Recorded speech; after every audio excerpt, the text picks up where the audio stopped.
the platform at Southampton are one or two music lovers who just happened to be passing by on their way from London to London and thought they might as well make sure he knew which train to catch. The train is labelled Liberace Special, so fortunately there's not much chance of a mistake. 1956. Liberace was now a transatlantic superstar. His arrival at the start of a European tour whipped fans into a frenzy. But there were many in Britain, and older men in particular, who found the whole spectacle revolting. I think when Liberace arrived in Waterloo, some of the British public just weren't ready for him. You know, we're quite used to this sort of flamboyance of show business these days, but show business then wasn't like that. There was an awful lot of people who were earning a crust out of doing bird impersonations or, you know, ventriloquism on the radio. William Connor was 50, and the celebrated author of his own highly opinionated Daily Mirror column, Cassandra. The barnstorming article in which he vented his disgust was to lead to the High Court for a libel trial the like of which Britain had never seen. He is the summit of sex, the pinnacle of masculine, feminine, and neuter, everything that he, she, and it can ever want.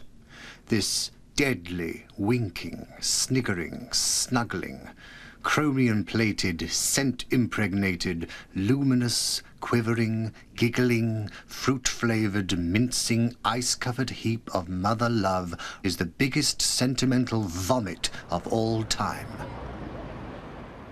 Liberace sued for libel. At the High Court in London, cheering fans jostled newspapermen, chasing the story that had everything: fame, glamour, and a whiff of sex. Liberace claimed that the article had damaged his career. The case hinged on one detail. Had Cassandra implied Liberace was homosexual? And for aspiring British entertainers who had worked with Liberace, it was a chance to step into the witness box and the limelight. The one sentence I was permitted to utter in its entirety was, "There is nothing suggestive or improper in Mr. Liberace's act." Cross-examined about his unmanliness, Liberace gave a performance of high comedy. Do you use scent or scented lotion? I use after-shaving lotions and underarm deodorants. And are they scented? Yes. When you come into a room at a press conference, does a noticeable odor come with you? I would not say it is an odor. I would say it is a scent of good grooming, that I smell clean and fresh. I always smell clean and fresh. I've noticed the smell of the press many times. It was a piece of theatre. There was Lee taking full advantage of the spotlight. There was his famous counsel strutting around the court like an enormous peacock, using his huge voice to fill the court.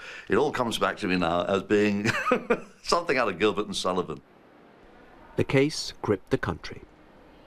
To be homosexual was still a custodial offence, and this was the first time that many newspapers had even printed the word. When the direct question came, Liberace's denial was absolute. Are you a homosexual? No, sir. Have you ever indulged in homosexual practices? No, sir, never in my life. I am against the practice because it offends convention and it offends society. The verdict was not totally unexpected. The verdict was that it had been libelous, that damages should be awarded and that costs should be awarded. The damages were set at £8,000. The costs were set at £27,000, which was punitive at the time. For Liberace, it was a Pyrrhic victory. He had denied his own sexuality under oath, and now he could never concede he was gay. Following Cassandra's article, his career would be punctuated with legal skirmishes over his sex life.